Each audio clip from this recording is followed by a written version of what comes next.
एक कुल्फी देना।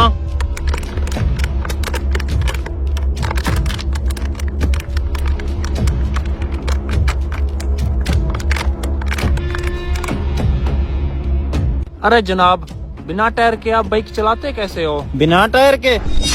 मेरी बाइक का सामान कहाँ गया? मुश्किल से 5-6 कड़ी हुए होंगे तेरे पास आए हुए।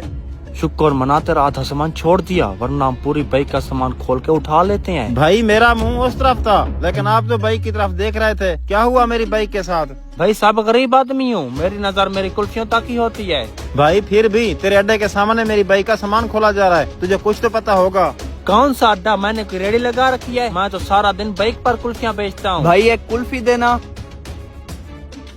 आज फिर से किसी गरीब का सामान उतार लिया।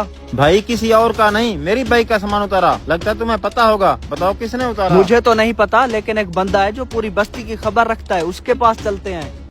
ये तो अच्छा हुआ बना तुम्हें मिस्त्री